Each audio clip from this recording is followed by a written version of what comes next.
اگر میری کوئی مسلمان بہن یا بھائی یہ دعا سن رہا ہے تو یقین رکھے یہ دعا اسی کے لیے ہے۔ اے میرے اللہ، جو بہن یا بھائی یہ دعا سن رہا ہے اس کے دل کے سب راز تجھ پر ظاہر ہیں۔ تو اسے ایسی خوشیاں دے جن کا وہ تصور بھی نہ کر سکا ہو۔ اے اللہ کریم، جو تھک چکا ہے اسے آرام دے، جو رو رہا ہے اسے مسکراہٹ دے، جو اکیلا ہے اسے اپنی معیت عطا فرما۔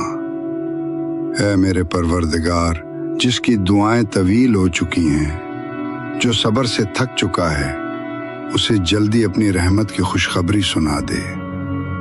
اے میرے مالک، اسے ایسی صحت عطا فرما جو تیرے ذکر میں مدد دے، ایسی عبادت نصیب فرما جو دل سے ہو، اور ایسا رزق دے جو پاک ہو، حلال ہو اور برکت والا ہو۔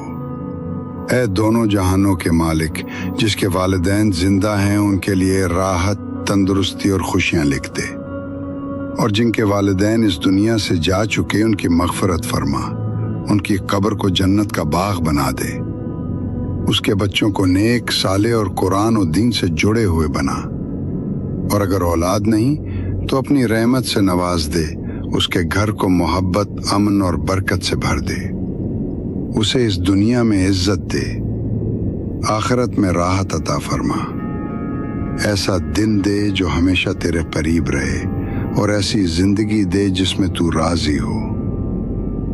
جو بہن یا بھائی یہ دعا سن رہا ہے اسے دنیا اور آخرت کی دولت سے مالا مال فرما، اسے اپنے سوا کسی کا محتاج نہ بنانا، تو ہی بس اس کا سہارا بن جا۔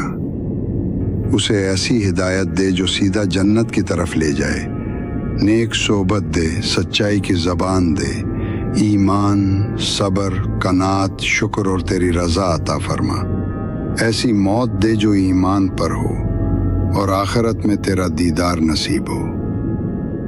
اے اللہ، میری دعاؤں کو قبول فرما، خاص طور پر اس بھائی یا بہن کے لیے جس نے یہ دعا خاموشی سے اور دل سے سنی۔ آمین یا رب العالمین۔